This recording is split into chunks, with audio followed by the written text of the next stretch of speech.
दंगियों से लड़ाई मोल ली और उसने एक व्यक्ति का सम्मान की रक्षा करी। बहुत शानदार सैल्यूट है उस बंदे को। और उसके बाद प्रशासन की जो नाकामी है उसके लिए लाख लाख लानतें हैं। प्रशासन ने जो काम करा है कि जो व्यक्ति जो खड़ा हुआ है, जो समाज में विदेश पैदा करने वाले लोग हैं जिनके खिलाफ वो खड़ा हुआ, और उसके ही अगेंस्ट उन्होंने एफआईआर दर्ज कर दी, और वो भी गंभीर धाराओं में। और जो आतंक मचाने आए थे, जो हुड़दंग मचाने आए थे, उनको बहुत हल्की हल्की धाराओं में मामला दर्ज करके उन्हें छोड़ दिया गया और सबका नाम अज्ञात में डाला गया, जबकि उनकी पहचान सबकी सब सार्वजनिक है, जग जाहिर पहचान है उनकी। दंगा फैलाना चाहते थे कह रहे पुलिस कह रही है। हाँ, उनके बारे में, मोहम्मद दीपक के बारे में कहा गया कि दंगा फैलाना चाहते थे। दंगा फैलाना क्यों चाहते थे? वो कहाँ से दंगा फैलाना चाहते थे? आप आ रहे हो किसी की दुकान पे, आपने बाबा नाम क्यों रखा हुआ? बाबा नाम पे भी आपने कॉपीराइट कर लिया भाई। बाबा नाम क्या हिंदुओं में ही होता है? बाबा नाम सब जगह होता है। बाबा नाम सब जगह होता है। बाबा का तो जो हम कई हमारे से मांगने वाला भी गया था, चलो बाबा आगे जाओ। हमारे बड़े बड़े बुजुर्ग होते हैं, उनको सबको हम बाबा कह के बात करते हैं। अगर साधु सन्यासी है उनको हम बाबा कह के बात करते हैं। और आजकल तो बाबा बेबी आपने सब सुनाई है, कितना प्यार का शब्द है। आपस में एक दूसरे को कहा जाता है हाँ बेबी, हाँ बाबा, ये सब चीजें छोटे बच्चों को बाबा कहा जाता है, इतने प्यार के शब्द के। और इसके बाद उन्होंने इस तरह की जो हरकत करी, बेहद निंदनीय है। बता देते मोहम्मद लगाने की क्या जरूरत है? जरूरत है, बिल्कुल जरूरत है। अगर आप किसी के साथ खड़े हो रहे हो तो उसका साथ पूरी तरीके से दो। जरूरी नहीं है जब उन्होंने नाम पूछ के उनके ऊपर आरोप लगाने शुरू करेंगे, आप हिंदू नहीं हो, आपने बाबा नाम कैसे रख रखा है, तो उन्होंने जो कहा मोहम्मद दीपक बहुत अच्छा नाम का, उसमें कोई दो राय नहीं है। और रही बात दूसरी के नाम में रखा क्या है, शेक्सपियर ने कितनी बार कहा है कि नाम में कुछ नहीं रखा। गुलाब को अगर गुलाब नहीं कहेंगे तो क्या वो अपनी खुशबू छोड़ देगा? नहीं छोड़ेगा। तो इस तरह से कोई बेतुकी बात थी और जबरदस्ती उनसे जो करी गई, जो शासन प्रशासन का इसमें रवैया रहा है, बेहद शर्मनाक रहा है, बेहद निंदनीय रहा है। लेकिन बजरंग दल वाले कह रहे टारगेट में है अभी दीपक उनके।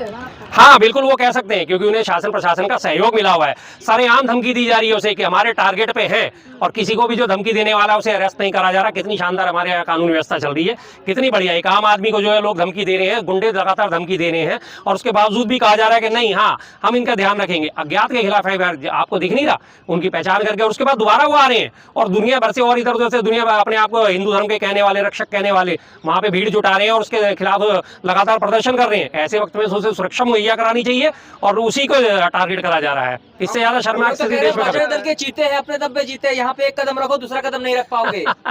बजरंग दल के चीते, एक बार जरा बांग्लादेश में चले जाओ चीतो, देखे जरा वहां जाके तुम्हारी कितनी चीतागिरी चलती है, जो बार बार तुम बात उठाते हो कि बांग्लादेश में हिंदुओं पे अपमान हो रहा है, हिंदुओं के साथ प्रताड़ना करी जा रही है, उनको मारा जा रहा है, तो सारे इकट्ठे होके वहां क्यों नहीं जाते भाई? एक बार वहां भी तो जाओ। अपने घर के शेर बने हुए तुम, काहे के चीते हो? तुम कोई चीते नहीं हो, कुछ नहीं है तुम्हारे बस की। घर के शेर हो, कागजी शेर हो। अगर तुम्हारे में वास्तव में हिम्मत है तो चलो चीन के बॉर्डर पे, वहां जाके चीन जो हमारे अतिक्रमण कर रहे हैं, जाके उनसे लड़ो। चीनियों से क्यों नहीं लड़ते? पाकिस्तान लगातार हमें धमकी दे रहा है। मुल्ला दीपक डर से भाग गया, मुल्ला दीपक डर से भाग गया। वो डर के कहीं नहीं भागा है, वो वहीं का वहीं है। शासन प्रशासन ने उसे फिलहाल बोला हुआ है कि मामला और आगे ना बढ़े, तो अच्छी बात है। एक समझदार आदमी का कर्तव्य यही होता है। कैसे रक्षा करेंगे जी, बजरंग दल से कैसे रक्षा करेंगे? उनके टारगेट में कभी भी हमला हो सकता है। हाँ, तो ये तो शासन प्रशासन की नाकामी है ना। अगर हमला होता है तो फिर ये है किस लिए? कानून किस लिए, संविधान किस लिए है? राहुल गांधी ने उन्हें बब्बर शेर कहा, तो क्या आप इस लड़ाई को सड़क तक लेकर जाएंगे? बिल्कुल है, बिल्कुल कहा है। और वो बब्बर शेर वाला काम उन्होंने करा है। वो अकेला व्यक्ति इतनी भरी भीड़ के सामने जो उन लोगों से भिड़ गया, जो उन्मादी भीड़ थी, और उनके सामने उन्हें बूढ़े व्यक्ति की रक्षा करी है, बिल्कुल शेर है।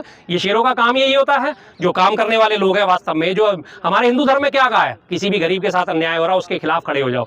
अन्याय को चुपचाप सहना भी अन्याय ही है। और अगर कोई व्यक्ति देख रहा है कि मेरे सामने किसी दूसरे पे अन्याय हो रहा है और वो उसके खिलाफ आवाज नहीं उठा रहा, तो उसे कुछ नहीं कहने का, मनुष्य कहने का अधिकार नहीं। इतना प्यार क्यों जी, जिहादियों से इतना प्यार क्यों? मुझे जिहादियों से कोई प्यार नहीं है। अगर बात में देखिए, पहले तो जिहाद शब्द जो है ना, इसका हमेशा दुरुपयोग करा जाता है। जिहाद शब्द जो है उसका वास्तविक मतलब जो होता है, शाब्दिक अर्थ होता है संघर्ष करना। किसी भी चीज के लिए अगर आप संघर्ष कर रहे हो तो उसे उर्दू में जिहाद कहा जाता है। चाहे वो आप रोटी के लिए संघर्ष कर रहे हो, चाहे वो अपने आजीविका के लिए संघर्ष कर रहे हो, तो लेकिन आज की हालत में जिहाद का मतलब सीधा सीधा मुसलमानों से जोड़ दिया गया है कि किसी भी जगह आतंकवाद फैल रहा है, कुछ भी है, तो उसे जिहादी नाम दे दिया। रही बात जिहादियों की, जो अगर कोई आतंकवाद फैला रहा है, कुछ भी, मैं उनके समर्थन में नहीं हूँ, लेकिन इस तरह की चीजों में मैं समर्थन में पहले भी खड़ा था, आज भी खड़ा हूं और हमेशा खड़ा रहूंगा।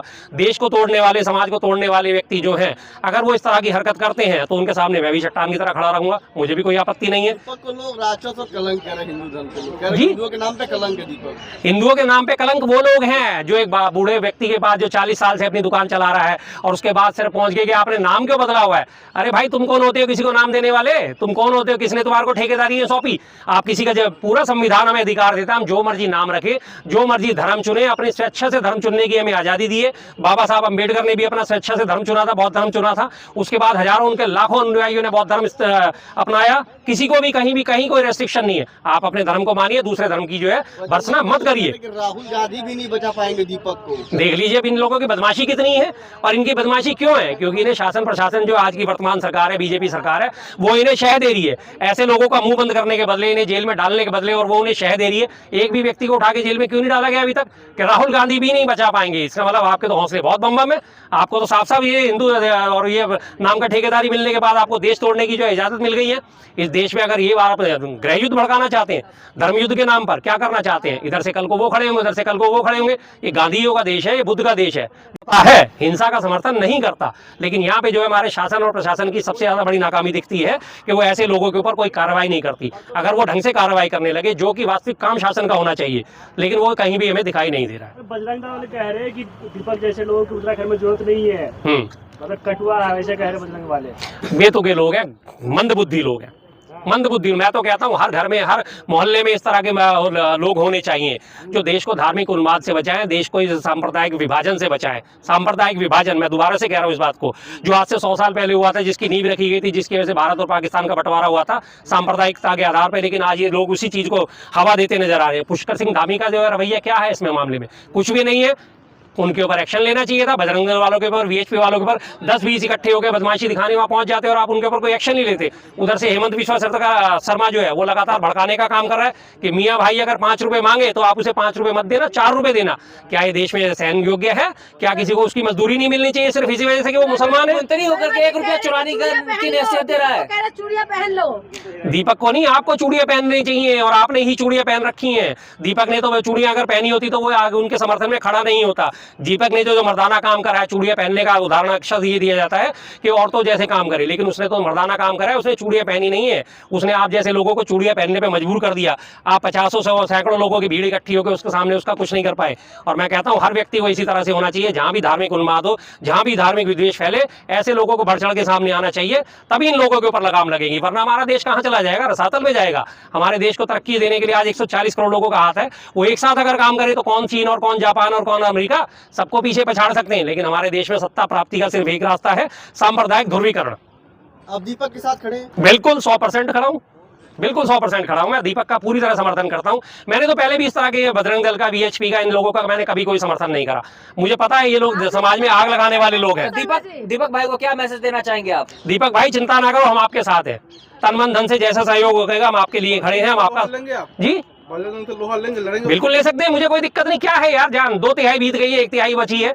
कल को ज्यादा से ज्यादा क्या होगा? अगर मैं उनसे लड़ने जाऊंगा मार देंगे मुझे, कमजोर सा आदमी हो, ठीक है, कोई दिक्कत नहीं। लेकिन कम से कम मैं उस रामायण की गिलहरी की तरह अपना नाम तो दर्ज कराऊंगा इतिहास में कि जब समुद्र को सुखाने का मौका आया था, उस गिलहरी ने अपनी पूंछ डुबो के रेत में लौट रही थी। श्री राम ने उससे पूछा, भाई ये क्या कर रहे हो? कि आप मैं समुद्र सुखाने की कोशिश कर रही हूँ। कि इस तरह से क्या समुद्र सूख जाएगा? कि सूखे ना सूखे, मुझे तो अपना काम करना है। तो मुझे इन लोगों से किसी से कोई डर नहीं लगता, ना मैं इन लोगों से डरता। कल को मेरे ऊपर भी अगर ये लोग अटैक करते हैं, कुछ करते हैं, मैं इन चीजों से नहीं घबराने वाला।